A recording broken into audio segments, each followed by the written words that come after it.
তুর্কির একটি রহস্যময় অভিশপ্ত গ্রাম। বাতাস এখানে ভারী, তার অলিগলিতে মিশে আছে রহস্যময় ভয়ের ছাপ। দীর্ঘ 25 বছর ধরে এখানে কেউ বাচ্চা জন্ম দিতে পারে না। গর্ভবতী হলেও অকাল প্রসবে তাদের মৃত্যু ঘটে। অতীতে গ্রামটিতে যে ভয়াবহ ঘটনাটি ঘটে গিয়েছিল তা ছিল দুঃস্বপ্ন থেকেও বেশি, তবে বাস্তব। কারণ জিন এখানে তার প্রতিশোধ নিতে মরিয়া। আর এই কারণেই গ্রামটিকে ডাকা হয় জিনের গ্রাম। আর এই গ্রামকে ঘিরেই সত্য ঘটনা অবলম্বনে 2015 সালে নির্মিত হয় একটি সিনেমা, যার স্টোরি টেলিং, গল্পের টুইস্ট আর মুহূর্তগুলো আপনার শরীরে ভয়ের শিহরণ জাগাতে যথেষ্ট। ঘটনার শুরু দেখা যায় গ্রামের পথ দিয়ে একটা গাড়ি যাচ্ছে, যার ভেতরে আমরা একটা মেয়ের কণ্ঠে শুনতে পারি সে তার মাকে বলছিল, মা আমরা কি বাড়িতে চলে যাচ্ছি? তার মা উত্তর দেয়, হ্যাঁ চলে যাচ্ছি। মেয়েটি বলছিল, এখানে আমি আমার বন্ধুদের সাথে খেলতে চাই মা। তার মা বলে, বাড়িতে গিয়ে খেলনা দিয়ে খেলো, কিন্তু এখন এখান থেকে যাওয়া জরুরি। আবারও মেয়েটি তার মাকে জিজ্ঞেস করে, তুমি কি আমার জন্য একটা ভাই এনে দেবে? আমার ভাই হবে? তার মা বলে, হ্যাঁ হতেও পারে। তখন আমরা মেয়েটিকে দেখতে পারি যে কিনা গাড়ির উইন্ডো দিয়ে বাইরে দেখছিল, তবে আকাশে ছিল অনেকগুলো কাক। আর তখনই সেই কাকগুলো অদ্ভুতভাবে গাড়ির কাচের মধ্যে পড়তে থাকে, ধাক্কা খেতে শুরু করে। আর সেখানে তাদের একটা বড় অ্যাক্সিডেন্ট হয়। তারপরে কেটে যায় অনেক দিন। গ্রামের একটা বাড়িতে আমরা সেই মহিলাকে দেখতে পারি যাদের অ্যাক্সিডেন্ট হয়েছিল। অনেকদিন পর তার জ্ঞান ফিরলো। তার নাম সালমা। সেখানে তখন একটা মহিলা আসে তাকে পানি খাওয়াতে। সালমা জিজ্ঞেস করতে থাকে, আমার স্বামী কোথায়, আমার মেয়ে কোথায়? কিন্তু আজব বিষয় হচ্ছে মহিলাটি কিছুর উত্তর না দিয়ে সেখান থেকে চলে যায়। কিন্তু সালমার পেছনে আমরা দেখতে পাচ্ছিলাম এক ভয়ঙ্কর রক্তাক্ত অবয়বকে, যদিও সে পেছনে ফিরে কাউকেই দেখতে পারে না এবং সে আবারও জ্ঞান হারায়। নিঝুম রাত, সালমা তখন ঘুমাচ্ছে। কে যেন হঠাৎ করে তার নাম ধরে ডাকতে শুরু করলো। বলল, আমি এখানে সালমা, এদিকে এসো। সালমা যখন শব্দ অনুসরণ করে জানালার সামনে যায়, পর্দাটা সরাতেও কাউকেই সে দেখতে পায় না। সে সেখান থেকে ফিরে আসার সময় জানালাতে আবারও একটা শব্দ হয়। এবার যখন সে গিয়ে পর্দা সরায়, সালমা দেখতে পারে তার স্বামীর রক্তাক্ত অবয়ব সেখানে দাঁড়িয়েছিল। সে তো চিৎকার দেয়। তার চিৎকার শুনে ঘরে প্রবেশ করে সেই মহিলাটি আর তার স্বামী। সালমা তখন ওই লোকটাকে ধরে জিজ্ঞেস করতে শুরু করে, আমার স্বামী কোথায়, আমার মেয়ে কোথায়, আপনারা কিছু বলছেন না কেন? তখন সেখানে সালমার মেয়ে উপস্থিত হয়। এটা হচ্ছে তার মেয়ে জাইনাব। আর সালমা একটু পর পর যে রক্তাক্ত লোকের অবয়বটা দেখতে পাচ্ছে সেটা হচ্ছে তার স্বামী জামিল। কিন্তু এখানে তো তার স্বামীর কোনো অস্তিত্ব সে দেখতে পাচ্ছে না। সালমা সেখানে তার মেয়েকে নিয়ে সেই দম্পতির সাথে খাবার খেতে গেলে সেখানে তারা একটা বুড়ো লোককে দেখতে পারে, যেই লোকটি হচ্ছে প্যারালাইজড, নিজে কিছুই করতে পারে না। খাবার খাওয়ার সময় সালমা সেখানে জিজ্ঞেস করছিল, আমার স্বামী জামিল কোথায়? লোকটার নাম কাশিম। সে বলে, তোমরা গুরুতর ভাবে আহত হয়েছিলে দুর্ঘটনায়, তোমার স্বামী জামিলকে আমরা শহরে একটা হসপিটালে ভর্তি করেছি। এখন এই কথা শুনে তো সালমা উত্তেজিত হয়ে যায়। সে এখনই যাবে সেখানে, কোথায় আছে তার জামিল। কিন্তু কাশিম তাকে বলে, শান্ত হন, কালকে সকালে সেখানে যাওয়া যাবে। কিন্তু সালমা কোনোভাবেই কোনো কথাই শুনছিল না। সে সেখান থেকে বের হতেই কাশিমের স্ত্রী নিসা দরজার সামনে এসে দাঁড়ায়। আর তখনই সালমার মাথা ব্যথা শুরু হয়। আর তার কল্পনায় আমরা একটা বিষয় জানতে পারি। দেখা যায় সে তার হাজব্যান্ড জামিলের সাথে একটা রুমে বসে কথা বলছে। সেখানে তারা খুবই দুঃখী ছিল একটা সন্তান লাভের আশায়। অনেক চেষ্টা করেও তাদের কোনো সন্তান হচ্ছিল না। তখন জামিল তাকে বলছিল, আমাদের তো একটা মেয়ে আছেই, জায়নাব, তাকে নিয়ে আমরা বাঁচবো। কিন্তু সালমা বলছিল, সে তো আমাদের রক্তের কেউ না। মানে বন্ধুরা, জায়নাবকে তারা অ্যাডপ্ট করেছিল। যাই হোক, রাতে আমরা দেখতে পাচ্ছিলাম কোনো এক কারণে ছটফট করছিল সালমা, আর তার পায়ের কাছে অদ্ভুত ভাবে বসেছিল জায়নাব। মনে হচ্ছিল সে কোনো কিছুর দ্বারা পজেস। সেখানে আমরা দেখতে পারি সে হেঁটে হেঁটে বাহিরে চলে যায় এবং যেটা দেখছিল সেই নিসা নামের মহিলাটি। আমরা দেখতে পারি জায়নাব চলে যায় সেই গ্রামের একটা কুয়ার কাছে, রহস্যময় ভাবে তাকিয়ে থাকে। তবে তার পাশে আমরা আরো কিছু ছেলে মেয়েদেরকে দেখতে পাচ্ছিলাম, যাদেরকে দেখে এতটুকু বোঝা যায় যে তারা কোনো সাধারণ মানুষ নয়। কিছু একটা হতে যাবে, ঠিক সেই সময় নিসা জায়নাবকে এসে ধরে ফেলে আর বলতে থাকে, তাকে নিয়ে যেও না, তাকে নিয়ে যেও না। সেখানে কাশিমও তখন চলে আসে আর তাকে নিয়ে ঘরে ফিরে আসে। এদিকে একটা ভয়ঙ্কর স্বপ্ন দেখে সালমার ঘুম ভাঙে আর সে দেখতে পারে নিসা আর কাশিম জায়নাবকে তার কাছে দিয়ে গিয়েছে। পরের দিন সকাল, সালমা যখন চোখ খুলে সে আবারও তখন তার স্বামী জামিলের ভয়ানক অবয়ব দেখতে পায়, যেটা কিনা ভয়ের সাথে সাথে তার চিন্তাও বাড়িয়ে দিচ্ছে। এই বিষয়টা তখন সে কাশিমকে জানায়। কাশিম বলে, চিন্তার কিছু নেই, আমি এখনই একটা গাড়ির ব্যবস্থা করে তোমাকে নিয়ে শহরের উদ্দেশ্যে রওনা দেব, তোমার স্বামী জামিলের কাছে যাব। সালমা তখন বলল, আমাদের গাড়িটা কোথায়? কাসিম জানায়, দুর্ঘটনায় গাড়িটা দুমড়ে মুচড়ে একদমই নষ্ট হয়ে গিয়েছে, চলার মতো না। তবে সেখানে আমরা দেখতে পাচ্ছিলাম জাইনাব সালমার সাথে কথা বলছিল না। সালমা জিজ্ঞেস করে, মা তোমার কি হয়েছে, তুমি আমার সাথে ভালো করে কথা বলছো না কেন? জাইনাব বলে, তুমি আমাকে ভালোবাসো না মা? আমি সেদিন শুনেছি তোমার আর বাবার কথা, তোমরা তো আমাকে দত্তক নিয়েছিলে, আমি তোমাদের সন্তান নই। এখন এটা শোনার পরে সালমা সালমা মিথ্যা কথা বলতে থাকে, বলে এগুলো তুমি বিশ্বাস করো না মা, তুমি আমাদেরই সন্তান, বোঝার চেষ্টা করো, আমরা তোমাকে নিজেদের চেয়ে বেশি ভালোবাসি। আমরা দেখতে পাচ্ছিলাম নিসা এগুলো অদ্ভুত ভাবে দেখছিল। সেদিন গোসল করার পর সালমা যখন জানালা দিয়ে উকি দিয়ে কাশিমের বাবাকে দেখার চেষ্টা করছিল, সেই বৃদ্ধা লোকটি তৎক্ষণাৎ তার দিকে অদ্ভুতভাবে চেয়ে ভয়ানক আচরণ করতে শুরু করে। সালমা তো এটাতে খুবই ভয় পেয়ে যায়, কেননা এই লোকটা তো প্যারালাইজড, কিন্তু মুহূর্তেই সবকিছু স্বাভাবিক হয়ে যায়। অন্যদিকে সালমা এসে দেখতে পারে নিসা কোথায় যেন যাচ্ছে। সে তখন তার পেছনে যায়, দেখতে পারে নিসা একটা টিনের ঘরে ঢুকলো। সে ভেতরে উকি দিতে দেখতে পারে সে একটা ছোট বাচ্চা কোলে নিয়ে ঘুম পাড়ানির গান গাইছে। তখনই সালমার মনে হয় বাইরে থেকে কেউ যেন তাকে ডাকলো, কিন্তু পেছনে চেয়েও সে কাউকেই দেখতে পায় না। আবারও যখন ভেতরে উকি দেয় সে, তখন সেখানে নিসা একদমই সামনে ছিল তার, এবং তার কোলে কোনো বাচ্চা ছিল না। সে তো চমকে যায়, কিন্তু নিসা সেখানে তাকে কিছু না বলে চলে আসে। সালমা কৌতূহলবশত সেই রুমে প্রবেশ করলে দরজাটা আপনা আপনি লেগে যায়। সে তো দরজা খোলার আপ্রাণ চেষ্টা করে, কিন্তু পারে না। সামনে থেকে কেউ যেন তাকে ডাকছে। সে যখন এগিয়ে যায় দেখতে পারে একটা কুয়া, এবং তার ভেতর থেকে তার হাজবেন্ডের কণ্ঠে অর্থাৎ জামিলের কণ্ঠে তাকে কেউ ডাকছে। সে যখন মুখ দিয়ে দেখতে চায়, কোনো এক ভয়ানক শক্তি তাকে কুয়োর ভেতরে টেনে নিতে চাইছিল। তাকে তখন ধরে ফেলে তাদের মেয়ে জায়নাব। তবে আমরা দেখতে পারি আসলে সেখানে তো কোনো কুয়াই ছিল না, কিন্তু আরো অদ্ভুত ঘটনা হচ্ছে সেখান থেকে জায়নাব হেঁটে হেঁটে কোথাও চলে যাচ্ছিল। সালমা যখন জিজ্ঞেস করছিল তুমি কোথায় যাচ্ছ, সে উত্তর দেয় আমি আমার বন্ধুদের সাথে খেলতে যাচ্ছি মা। তারা কারা এটা জিজ্ঞেস করলেও জায়নাব কোনো উত্তর দেয় না, বশীকরণের মতো শুধু চলতে থাকে। সালমা পেছনে পেছনে যায় আর দেখতে পারে গ্রামের শেষ প্রান্তে একটা জঙ্গলের কাছে গাছের কাছে এসে দাঁড়িয়েছে জায়নাব। সে যখন জায়নাবকে ধরতে যায় তখনই একটা ভয়ঙ্কর অবয়ব সালমার সামনে আসে, যেটা তৎক্ষণাৎ আবার উধাও হয়ে যায়। এতে তো সে প্রচন্ড ভয় পায়। জায়নাব তার মাকে বলে গাছের উপরে দেখতে। সালমা যখন গাছের উপরে তাকায় দেখতে পারে সেখানে অসংখ্য বাচ্চার দেহ ছিল, যেগুলো ঝুলেছিল। এইসব দেখে সেখানে সে থাকতে না পেরে মেয়েকে নিয়ে বাড়িতে চলে আসে। দেখতে দেখতে রাত হয়ে গেল, কিন্তু গাড়ি আনার কথা বলে কাসিম যে কোথায় গেল সে এখনো বাড়িতে ফিরল না। সালমা তো নিসাকে বলে তোমার স্বামী কোথায়, কিন্তু আশ্চর্য বিষয় নিসা এই বিষয়ে কোনো কথাই তার সাথে বলে না, সেখান থেকে চলে যায়। সে যখন কাসিমের প্যারালাইজড বাবার কাছে যায় অদ্ভুতভাবে সেই বৃদ্ধা লোকটি তার হাত ধরতে চায় এবং নড়তে শুরু করে। তখনই সেখানে কাসিম এসে উপস্থিত হয়। সালমা তো প্রশ্ন করতে শুরু করে আপনি সারাদিন কোথায় ছিলেন, গাড়ি নিয়ে আসার কথা বলে আমার স্বামী জামিল কেমন আছে, সে কি আদৌ বেঁচে আছে, কি শুরু করেছেন আপনারা, আমাকে কিছু বলছেন না কেন? কিন্তু আমরা দেখতে পাচ্ছিলাম তারা তাও কিছু বলছিল না। এজন্য দেখা যায় সালমা এবার জাইনাবকে নিয়ে বাড়ি থেকে বের হয়ে যায়। তারা পুরো গ্রামটিতে বাড়িগুলোতে গিয়ে সাহায্য চাইতে শুরু করে, বলতে থাকে আমাদেরকে সাহায্য করুন, আমরা বিপদে পড়েছি। কিন্তু আশ্চর্য বিষয় গ্রামের কেউ একটা দরজাও খোলে না, সাড়া দেয় না। তারা যখন হাঁটতে হাঁটতে সেই কুয়ার পাশ দিয়ে যাচ্ছিল তখন হঠাৎ করেই জাইনাবের কি যেন হয়ে গেল, সে কুয়ার ভেতরে লাফ দিতে চাইছিল। সালমা যখন জিজ্ঞেস করে তুমি কি করছো এটা, জাইনাবের উত্তর তখন একটাই আমি আমার বন্ধুদের সাথে খেলতে যাচ্ছি মা।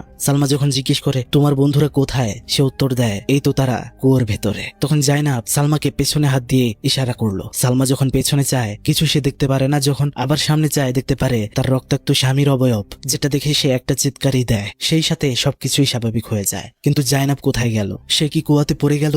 সালমা তো কাঁদতে থাকে। তখন কি বুঝে যেন সে হাঁটতে হাঁটতে চলে যায় জঙ্গলের ভেতর দিয়ে সেই গাছটার কাছে। সেখানে অনেক অনেক বাচ্চার অবয়ব সে দেখতে পাচ্ছিল। আর তখনই একটা ভয়ানক কিছু তার সামনে এসে পড়লে সে চিৎকার দিয়ে বসে পড়ে। আর আমরা দেখতে পারি সে তো সেই কুয়ার সামনেই রয়েছে, আর সেখানে জায়নাবও ছিল। কাশিম সেখানে উপস্থিত ছিল। আসলে কাশিম তাদেরকে প্রোটেক্ট করছিল। তারা বাড়িতে যাওয়ার পর এর পরের দিন আমরা দেখতে পারি সালমা গোসল করছে সেই টিনের ঘরটিতে। কিছুক্ষণ পর সে বুঝতে পারলো সে পানি দিয়ে নয়, পানির জায়গায় ছিল রক্ত, আর তাই দিয়ে গোসল করছে। এটা দেখে তো সে চিৎকার দেয়। সামনে দেখতে পারে একটা মহিলা এবং তার পেছনে অনেক অনেক ছেলে মেয়ে, তারা এগিয়ে আসছে। আর হঠাৎ করেই তার ভয়ানক রূপের স্বামী তাকে জড়িয়ে ধরে। সে তো আবারও চিৎকার দেয়, আর সেখানে নিসা চলে আসে। এবার সবকিছু স্বাভাবিক হয়ে যায়। রাতে সালমা কাশিমকে জিজ্ঞেস করে আপনারা কেন আমাকে কিছু বলছেন না, দয়া করে বলুন আমার স্বামী কোথায়, আর এসব কি হচ্ছে? তখন কাশিম তাকে বলে প্রথমে তুমি বলবে আর তারপর আমরা বলবো। সালমা বলে আমি কি বলবো? কাশিম বলে তোমরা কারা, এখানে কি করছো, আর কি জন্য এসেছো? আর সালমা তখন বলতে থাকে আমার বাবা মা নেই, আমাকে এক পরিবার দত্তক নিয়েছিল। বড় হওয়ার পর জামিলের সাথে বিয়ে হয়, সব ঠিকঠাকই যাচ্ছিল, কিন্তু আমরা কোনো সন্তান লাভ করতে পারিনি। অনেকদিন হওয়াতে মানুষ অনেক অনেক কথা বলতো, অপমান করতো। আমরা অনেক ডাক্তার দেখিয়েছি কিন্তু কোনো ফল পাইনি। আমরা যখন হতাশ তখন আমরা জাইনাবকে দত্তক হিসেবে নেই। তাকে অনেক ভালোবেসেছি, কিন্তু তাও নিজেদের সন্তানের যে একটি আক্ষেপ সেটা যেন পিছুই ছাড়ছিল না। হতাশাগ্রস্ত হয়ে অনেকবার নিজেকে শেষ করার চিন্তা করেছি। একদিন আমরা জানতে পারি এই গ্রামে একজন বৃদ্ধা মহিলা বাস করে যার চিকিৎসায় সন্তান লাভ করা সম্ভব। তারপর কি হয় তা আমাদেরকে দেখানো হয়। তারা সেখানে যাওয়ার পর সেই কবিরাজ মহিলাটির বাড়িতে একটা অদ্ভুত বাচ্চা ছিল যার কাছে জাইনাব গিয়ে বসে। পাশের রুমে তারা সেই বৃদ্ধা কবিরাজ মহিলার কাছে গেলে সবকিছু শোনার পর তিনি বলেন আমরা রাতের জন্য অপেক্ষা অপেক্ষা করব। মাগরিবের আজান পড়ে গেলে দেখা যায় সেই বৃদ্ধা মহিলাটি শুরু করেছে এক ভয়ঙ্কর রিচুয়াল। সালমাকে শুইয়ে তার পেটে এঁকে দিল কিছু নকশা। জামিলের কাছে সে জানতে চাইল তারা কি চায়, ছেলে নাকি মেয়ে। জামিল বলে ছেলে চায়। সেই বৃদ্ধা মহিলাটি তার হাতে তখন একটা পাত্র ধরিয়ে দেয় আর বলে তুমি পাশের ঘরে যাবে এবং সেখানে একটা মা ঘোড়া আর ছোট ঘোড়াকে দেখতে পাবে। তোমার কাজ হচ্ছে তাদেরকে ত্যাগ করা, ওদের কাছে বলি করা এবং বড় ঘোড়াটার লিভার আর ছোট ঘোড়াটার হৃৎপিণ্ড বের করে সেগুলো নিয়ে আসবে আর রক্ত দিয়ে উজু করে শেষ রাতের সালাত আদায় করবে। যদি তোমরা ছেলে চাও তবে এটা করতেই হবে। এবার আমরা দেখতে পারি জামিল তাই করে। ঘোড়াগুলোকে শেষ করে তাদের লিভার আর হৃৎপিণ্ড নিয়ে রক্ত দিয়ে উজু করার পর নামাজ আদায় করে। এগুলো যখন নিয়ে মহিলার কাছে আসে তখন কিছু রক্ত দিয়ে মহিলাটি সালমাকে গোসল করায় এবং তাদেরকে বলে এবার তোমরা পাশের রুমে যাবে আর একান্তে সময় কাটাবে। তার মানে বুঝতেই পারছেন বন্ধুরা এখানে কি বলা হচ্ছে। আর তারপর বাকি কাজ সেই মহিলাই নাকি সামলে নেবে এবং তারা সেটাই করে। কিন্তু আমরা তো জানি সেখান থেকে ফেরার পরেই তাদের দুর্ঘটনা ঘটেছিল। সালমা কাসিমের কাছে এবার কাঁদতে কাঁদতে বলে আমি চাই না এখন এখানে থাকতে, আমার কাউকেই লাগবে না, আমি আমার পরিবারকে নিয়ে ফেরত যেতে চাই। সালমার কান্না দেখে নিসা সালমাকে সামলিয়ে অন্য ঘরে চলে যায় আর আমরা কাসিমকে দেখতে পারি যে কিনা তার পেছনে থাকা একটা সৈনিকের ছবির দিকে তাকিয়ে থাকছিল। ঘুমানোর আগে দেখা যাচ্ছিল জাইনাব ক্রমশ বাহিরের দিকে যেতে চাইছিল। তার মা তাকে জিজ্ঞেস করে তোমার কি হয়েছে, বারবার কোথায় যেতে চাও? তার এক কথা সে তার বন্ধুদের সাথে খেলতে যাবে। জাইনাব সালমার কোনো কথাই শোনে না। বাহির থেকে অদ্ভুত ভয়ঙ্কর সব শব্দ বেশি আসছিল। জাইনাবকে বাহিরে যেতে আটকায় কাসিম। সালমা জিজ্ঞেস করতে থাকে আচ্ছা আপনারা কি লুকাচ্ছেন, এবার তো বলেন। আমি তো সবকিছু বললাম, এবার আপনি বলুন। কাসিম তখন বলে আমি বলবো, সব বলবো, তোমরা মনোযোগ দিয়ে শোনো, কিন্তু ভয় পেও না, এটি সত্য ঘটনা। আমাদের গ্রামের নাম সিনকুয়োসো, অর্থাৎ জিনের গ্রাম। তার মানে বুঝতেই পারছো এখানে জিন রয়েছে। অবশ্য গ্রামের এত বাজে অবস্থা 25 বছর আগে ছিল না। আমি 25 বছর আগের সেই ভয়ঙ্কর ঘটনাটি বলতে যাচ্ছি যা ছিল এই সব কিছুর শুরু। 25 বছর আগে এই গ্রামে জেহরা নামের একটি মেয়ে বাস করত। সে ছিল গ্রামের সুন্দরীদের মধ্যে অন্যতম। পুরো গ্রামের যুবকরাই তাকে বিয়ে করতে চাইতো। গ্রামের অন্যান্য মহিলারা তার সৌন্দর্য দেখে হিংসা করত। তবে জেহরা একটা ছেলেকে ভালোবাসতো যার নাম আলী এবং যে ছিল একজন আর্মি। তারা দুজন দুজনকে খুবই ভালোবাসতো। তবে তাদের দেখা হতো না, কেননা আলী বলেছিল আমি প্রশিক্ষণ শেষ করে ফিরে আসব, তারপর বিয়ে করব, তুমি অপেক্ষা করো। জেহরাও অপেক্ষা করতো দিন রাত। কিন্তু হঠাৎ একদিন জেহরার ঘরের দরজাতে কেউ কড়া নাড়লো। উপাস থেকে আলী বলছে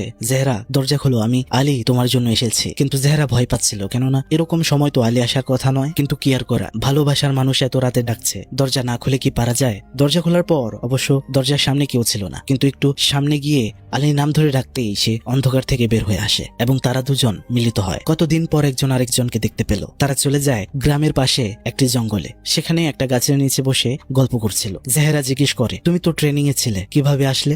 আলী বলে আমি তোমাকে ছাড়া একটু থাকতে পারছিলাম না, জানো, চলেই আসলাম দেখতে। তবে আমি যে এসেছি এটা কাউকে কিন্তু বলো না। জেহরা বলে কেন বলবো না? আলী বলে যদি কেউ সেখানে কমপ্লেইন করে দেয় তাহলে আমাকে কিন্তু বাদ দেওয়া হবে। আর এরপর থেকেই তারা প্রতিদিন গভীর রাতে দেখা করত সেই জঙ্গলে। জেহরা হঠাৎ করেই খুব হাসি খুশি হয়ে যায়, যেগুলো গ্রামের মহিলাগুলোর কাছে খুব স্বাভাবিকভাবেই লক্ষণীয় ছিল, কেননা তারা এর আগে জেহরাকে এতটা খুশি দেখেনি। কিন্তু এর কয়েকদিন পরেই জেহরা আর আলী কিছু মানুষকে নিয়ে সেই জঙ্গলেই বিবাহ সম্পন্ন করে। আর সেখানে সেই গ্রামের ট্রেডিশন অনুযায়ী তাদের সেখানেই বাসর হয়। কিন্তু হঠাৎ করেই একদিন জেহরার কাছে খবর আসে আলী মারা গিয়েছে। যে খবরটা জেহরা শোনার পর একদমই সহ্য করতে পারে না। তখন কাসিম বলছিল সালমাকে এভাবেই আমার ভাই মারা যায়। সালমা তখন বলে ওঠে আপনার ভাই মানে? কাসিম বলে আলী আমাদের বড় ভাই, এবং ছবিও দেখায়। সালমা তখন জিজ্ঞেস করে সে কেন মারা গেল আর কি হয়েছিল? আর বন্ধুরা এখান থেকে জানা যায় একটা টুইস্ট। সেদিন আর্মি ক্যাম্পে থাকতেই নিজেকে শেষ করে দিয়েছিল আলী। তবে এখানে সালমা জানতে চায় তাহলে সেদিন জেহরা কার সাথে দেখা করেছিল, বিয়েটাই বা কার সাথে হয়েছিল? কাসিম তখন বলতে থাকে সে আলী ছিল না, সে মানুষও নয়, সে আগুনের তৈরি। তার নাম নেওয়া আমাদের গ্রামে অভিশপ্ত। তার মানে আমরা তো ক্লিয়ার বন্ধুরা যে এটা ছিল জিন। তবে কেন মারা গেল আলী? আসলে জিন গিয়ে আলীর কাছে কুমন্ত্রণা দিয়েছিল যে জেহরা তোমাকে ছেড়ে অন্য একটা ছেলেকে বিয়ে করে ফেলেছে, যার কষ্ট আলী সহ্য করতে পারেনি। কিন্তু জিন যে জেহরার সাথে খেলা করছে এটা তো সে এখনো জানে না। এই ঘটনার পর থেকে জেহরা নিজেকে ঘরের মধ্যে আটকে রাখতো, কোনো খাবার খেত না। কিছুদিন পর সে চরম হতাশাগ্রস্ত হয়ে নিজেকে শেষ করতে চায়, কিন্তু পারে না। এরপর যখন সে স্বাভাবিক জীবনে ফেরার চেষ্টায় আবার বাহিরে বের হয়, কিন্তু গ্রামের মানুষ তার শরীর দেখে বুঝে ফেলে যে জেহরা গর্ভবতী। এখন গ্রামের মানুষদের প্রশ্ন হচ্ছে বিয়ে ছাড়া কিভাবে গর্ভবতী হলো জেহরা? অবশ্যই মেয়েটি চরিত্রহীন, এটি ছিল পুরো গ্রামের অপমান। সবাই তখন জেহরাকে অপমান করতে শুরু করে, এমনকি বাচ্চারাও তাকে অনেক জ্বালাতন করতে থাকে। কাসিম বলছিল এমনকি আমার বাবাও জেহরাকে অপমান করেছিল। গ্রামের মানুষ সব বলছিল জেহরার ভেতরে সন্তান অপকর্মের ফল। কেউ চাইছিল না জেহরা এই গ্রামে থাকুক। সব অপমান সব কষ্ট সহ্য করতে না পেরে সবসময় সে গ্রামের জঙ্গলে সেই গাছের নিচে বসে কাঁদত। আর তখনই সেখানে সেদিন প্রসবের সময় ঘনিয়ে আসলো। অন্যদিকে পুরো গ্রামবাসীরা জেহরাকে গ্রাম থেকে বিতাড়িত করার জন্য সিদ্ধান্ত নেয়। তারা জেহরার বাড়িতে জেহরাকে খুঁজতে যায়, কিন্তু তাকে পায় না, তবে বাড়ি ঘর ভাঙচুর করে। এদিকে জেহরার একটা সন্তান জন্ম হয়, কিন্তু তাকে দেখতে স্বাভাবিক লাগছিল না। যতই হোক এটা তো তার বাচ্চা। অন্যদিকে সে দেখতে পারে মানুষজন তাকে মারতে আসছে। এটা দেখে সে তার বাচ্চাকে বাঁচানোর জন্য একটা কাঠের উপর রেখে নদীতে ভাসিয়ে দেয়। গ্রামের লোকজন এটা দেখতে পারে না। সবাই তাকে পেয়ে দৌড়িয়ে দৌড়িয়ে ইটপাটকেল ছুঁড়ে একটা কুয়ার সামনে এনে মেরে ফেলে। আর অবশেষে সবাই মিলে লাশটা সেই কুয়ার ভেতরে ফেলে দেয়। আর এভাবেই একটি মেয়ের জীবন ধ্বংস হয়ে যায়। তার মৃত্যুর পর থেকেই সবকিছু শুরু হয়। জেহরাকে ভালোবেসে যে জিনটা বিয়ে করেছিল, ভালোবেসেছিল, সেই জিন গ্রামবাসীর উপর প্রতিশোধ নিতে শুরু করে। কাশিম তখন সালমাকে জিজ্ঞেস করে, আচ্ছা তুমি এখানে আসার পর একটা বাচ্চার শব্দ কি শুনতে পেয়েছো? সালমা বলে না। কাশিম বলে জেহরা মারা যাওয়ার পর থেকে এই গ্রামের প্রত্যেকটি মহিলা গর্ভবতী ঠিকই হতো, কিন্তু মহিলাদের অকাল প্রসবে বাচ্চাগুলো মারা যেত। আর জীবিত হলে প্রতিটা বাচ্চা অদ্ভুত আকৃতির হতো, জানোয়ারের মতো, যাদেরকে ভয় পেয়ে সবাই মেরে ফেলতো। এ তো গেল না হওয়া সন্তানগুলো। আর যে সকল বাচ্চাগুলো আগে থেকেই ছিল, মধ্যরাতে তারা নিজেদের বাবা মাকে শেষ করে দিতে শুরু করলো। আর ধীরে ধীরে সবাই সেই কুয়াতে লাফ দিয়ে হারিয়ে যেতে শুরু করে। পরিশেষে যারা বেঁচে ছিল তারা সন্তান হারানোর বেদনায় নিজেই নিজেকে শেষ করে দিয়েছে। আর গ্রামটা হয়েছে মৃত্যুপুরী। আর এই অবস্থা থেকে আমি আর আমার স্ত্রী নিসাও বাঁচতে পারিনি। আমাদের বাচ্চাকেও তারা মেরে ফেলে। তবে সেই জিন কিন্তু আসে জেহরার রূপ ধরে শুধুমাত্র। আর জেহরাকে অপমান করার কারণে আমার বাবার আজকে এই অবস্থা। তিনি প্যারালাইজড হয়ে যায়। আর এই কারণেই আপনাকে আর আপনার মেয়েকে দেখতে পেয়ে সেফ রাখার চেষ্টা করছি আমরা চাই অন্তত জাইনাবের কোনো ক্ষতি না হোক। সালমা তখন বিষয়টা বুঝতে পারে। ঘুমাতে যাওয়ার সময় কাশিম সালমাকে বলে, আজ যদি কেউ ডাকে তাহলে ওঠো না। কোনো শব্দ পেলে সেটা মন দিয়ে শুনো না। আর যদি কিছু দেখে ফেলো তাহলে সেটার দিকে বেশিক্ষণ চেও না, কারণ আজকেই সেই দিন যেদিন জেহরাকে সবাই মিলে মেরে সেই কুয়াতে ফেলেছিল। আর আজকেই হয়তো সেই জিন জাইনাবকে নিয়ে যেতে পারে। কিন্তু ঘুমানোর সময় আমরা দেখতে পারছিলাম জাইনাব রহস্যময় ভাবে উঠে বাড়ি থেকে বের হয়ে চলে যায় সেই টিনের ঘরটিতে, যেখানে সে গিয়ে দেখতে পারে নিসা দোলনাতে কোনো এক বাচ্চাকে ঘুম পাড়ানির গান শোনাচ্ছে। কিন্তু হঠাৎ করে সেটা সেখান থেকে গায়ে। আর সামনেই সে দেখতে পায় জেহরা সহ অনেক বাচ্চা ছেলে মেয়েরা। এদিকে সালমা হঠাৎ করে টের পেয়ে দেখতে পারে জাইনাব তার সাথে নেই। তখন সেখানে তার সাথে ভয়ঙ্কর কিছু ঘটনা ঘটতে শুরু করে। জেহরা সহ বাড়িতে থাকা প্যারালাইজড বৃদ্ধ ব্যক্তিটিকেও সে দাঁড়িয়ে থাকতে দেখতে পায়। সাথে ভয়ঙ্কর কিছু ঘটে। সে বাড়ি থেকে বের হয়ে পড়ে। একটু সামনে এগোতেই দেখতে পারে তার স্বামী জামিল জাইনাবকে ধরে রেখেছে, কিন্তু সে অনেকটা দূরে। সালমা তাদেরকে দেখে লক্ষ্য করে সামনে যেতে যেতেই চলে আসে সেই কুয়ার কাছে, যেখানে তার স্বামী জামিল জাইনাবকে ধরে রেখেছিল কুয়ার সামনে। বলছিল, সালমা আমি চাই জাইনাবকে কুয়ার ভেতরে তাকে উৎসর্গ করতে, তাহলেই আমাদের নিজেদের রক্তের সন্তান তোমার পেটে চলে আসবে। কিন্তু সালমা কোনোভাবেই মানছিল না। বলছিল, আমার কোনো সন্তান প্রয়োজন নেই, তুমি এমনটা করো না। জাইনাব বলছিল, আমার জন্য চিন্তা করো না মা, আমি সেখানে আমার বন্ধুদের সাথে খেলবো, ভালো থাকবো। তখন আমরা দেখতে পারি সালমা অনেক কাঁদতে শুরু করে। আল্লাহর কাছে বলে, হে আল্লাহ আপনি সাহায্য করুন। সেখানে আমরা সেসব ছেলে মেয়েদের দেখতে পাচ্ছিলাম যারা এই কুয়াতেই শেষ হয়েছিল। তখন সে পেছনে চাইতেই দেখতে পারে জেহরাকে। সেটা তাকে বলছিল, জাইনাবকে দিয়ে যা আর তোর নিজের ছেলেকে তোর গর্বে করে নিয়ে যা। জাইনাবকে উৎসর্গ করলেই তোর পেটে বাচ্চা আসবে, আর আমি তোদেরকে এখান থেকে যেতে দেব। কিন্তু সালমা কোনো কথাই শুনছিল না, যে কারণে জেহরা অনেক রেগে যায়। তাকে মারতে চলে আসে, কিন্তু মারতে পারে না। জেহরা আটকে যায় সালমার গলাতে একটা চিহ্ন দেখে, তাকে ছেড়ে দিয়ে চলে যায়। আর এখানে আসে ঘটনার একটা আসল টুইস্ট। আসলে সালমা হলো সেই সন্তান যে কিনা জেহরার গর্ভে ছিল আরো 25 বছর আগে। আর প্রসব হওয়ার পর সেই বাচ্চার গলাতেও আমরা এই চিহ্নটা দেখতে পারছিলাম। তার মানে বোঝা যায় সালমা জেহরার সন্তান, আর অবশ্যই নিজের সন্তানকে কেউ মারবে না। সালমা যখন উঠে তখন দেখতে পারে সেখান থেকে সবাই চলে গেছে, কিন্তু সামনে পড়ে রয়েছে তার স্বামী আর তার মেয়ের দেহ। আর এখানে ঘটনার সব থেকে বড় একটা টুইস্ট রিভিল হয়। দেখানো হয় সেদিন যখন তারা গ্রাম থেকে চলে আসছিল অ্যাক্সিডেন্টে আসলে সবাই সেখানে মারা গিয়েছিল। মৃত্যুর আগে সালমার সামনে জেহরা আর সেই আলীর রূপ ধরে জিন এসেছিল নিসা আর কাসিমের মতো হয়ে। শেষে দেখানো হয় পুলিশ সেই দুর্ঘটনাস্থলে জাইনাব আর জামিলের লাশ পেলেও উধাও ছিল সালমার লাশ। কাসেম এবং তার স্ত্রী নিসাও তাদের বাড়ি থেকে উধাও ছিল। তারা কোথায় গিয়েছে গ্রামের কেউ বলতে পারে না। এবং কিছুদিন পর বৃদ্ধ প্যারালাইজড ব্যক্তিটাও মারা যায়, যেগুলো সেই গ্রামের মানুষদের মুখ থেকে আমরা শুনতে পারছিলাম গল্পের শেষে। তারা বলছিল সালমা কোথায় গেল আর কাসিম নিসা দম্পতি কোথায় গেল, এটা আজও সবার অজানা আর রহস্য হয়ে রয়েছে। অনেকে বলে সালমাকে সেই জিন তার কাছে নিয়ে গিয়েছে। গ্রামটা এখনো অনেক অভিশপ্ত, যেখানে অনেক রহস্যময় প্রশ্ন এখনো রয়ে গিয়েছে, যেসবের উত্তর মানুষের আজও অজানা। তো বন্ধুরা, কেমন লাগলো সবার আজকের এই ঘটনা তা কিন্তু অবশ্যই কমেন্ট বক্সে জানিয়ে দিতে একদমই ভুলবেন না। ভালো লাগলে বেশি বেশি লাইক, বেশি বেশি কমেন্ট এবং বেশি বেশি শেয়ার করবেন। ভালো থাকবেন সবাই, ভালো রাখবেন সবাইকে। আজকের মতো বিদায় নিচ্ছি। আল্লাহ হাফেজ, আসসালামু আলাইকুম।